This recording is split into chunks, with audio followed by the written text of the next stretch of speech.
नमस्कार दोस्तों, प्रज्ञावाणी YouTube channel में आपका बहुत बहुत स्वागत है। अखंड ज्योति में छपे एक लेख के माध्यम से समझते हैं कि खुशी का आखिर रहस्य क्या है। मनुष्य का स्वभाव है कि वह किसी अच्छी लगने वाली या सुख देने वाली चीज के पीछे भागता रहता है, लेकिन यह जरूरी तो नहीं कि वे चीजें आपको खुशी ही दें। कई बार तो इसके विपरीत वे आपको दुख भी पहुंचा सकती हैं, आपको नुकसान भी पहुंचा सकती है। जीवन के अनुभवों में मिलने वाला यह एक ऐसा सच है जिसे अनदेखा नहीं किया जा सकता है।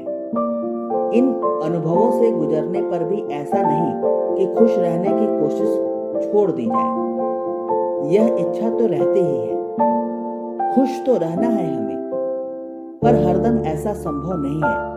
और हमेशा खुश रहने या खुश दिखने का यह दबाव दरअसल हमारी सामाजिक नासमझी के कारण होता है। नासमझी के कारण ही हम जिंदगी में आने वाले हर अनुभव को समझकर उसका स्वागत नहीं कर पाते, बल्कि खुशी के पीछे भागते रहते हैं। खुशी के सच को समझने के लिए हमें ये बातें समझनी होंगी। किसी का मुस्कुराना उसकी खुशी का एक मजबूत संकेत दे सकता है, लेकिन हर वक्त मुस्कुराना खुश रहने का संकेत नहीं है। ज्यादातर लोग खुशी को नकारात्मक भावों की अनुपस्थिति मानते हैं, यानी आपको हर वक्त खुश रहना है, हमेशा हंसते रहना है, ठहाके लगाना है, आनंद में रहना है। और जीवन में यदि कुछ नकारात्मक हो रहा है तो उन एहसासों के प्रति अंधे बहरे गूंगे हो जाना और उन पर कोई प्रतिक्रिया नहीं देना है। समझदार जानते हैं कि व्यवहारिकता के धरातल पर ऐसा हो पाना संभव नहीं है। दरअसल खुशी एक संपूर्ण एहसास है। इसमें नकारात्मक एहसासों की अनुपस्थिति नहीं है, बल्कि खुशी महसूस करने के लिए जीवन में जितना सकारात्मक एहसासों के होने का महत्व है, उतना ही नकारात्मक एहसासों के होने का भी है।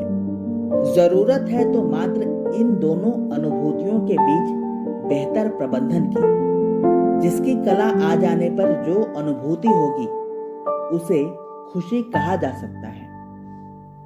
मनोवैज्ञानिक शोधों के अनुसार जीवन में सफल होने में, सफलता प्राप्त करने में खुशी के एक महत्वपूर्ण कारक हैं।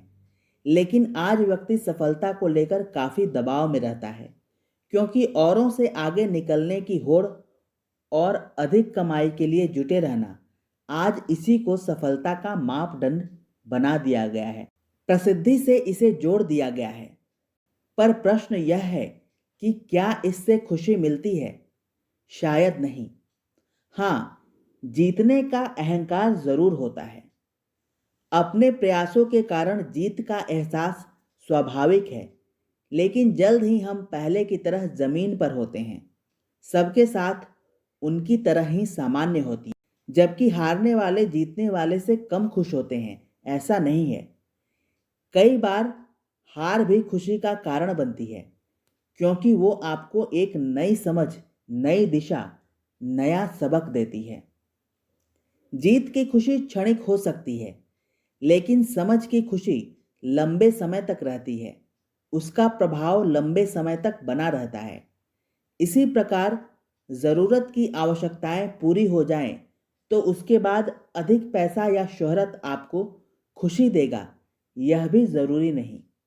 हाँ, आप यदि खुश रहने की कला को जान जाते हैं, तो जीवन के हर क्षेत्र में प्राप्त उपलब्धि को और भी सार्थकता मिलती है। जब व्यक्ति खुश होने का प्रयत्न करता है, तो मन में स्वाभाविक ही प्रश्न उठते हैं कि खुश कैसे हों? अपनी खुशी को हम कहाँ केंद्रित करें? हम किन बातों को लेकर खुश हों, खुशी व्यक्त करें? ऐसे कुछ बिंदु हैं जिनसे ऐसा कर पाना संभव है।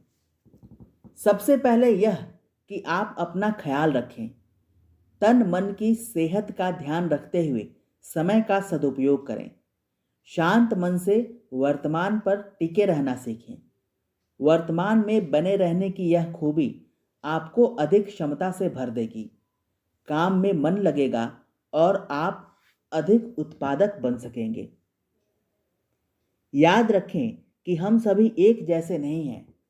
हम सभी ईश्वर की बगिया के अपनी ही तरह के फूल हैं, जो दूसरे जैसे हैं ही नहीं। इसलिए अपनी खूबियों को पहचानें और संवारें। अपने जीवन में उत्कृष्टता को महत्व दें। साथ ही अपने श्रम, प्रतिभा, साधन का एक अंश ईश्वर की इस बगिया को और भी सुंदर बनाने में लगाएं।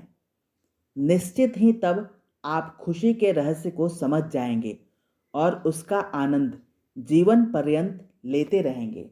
अखंड ज्योति, अक्टूबर 2022।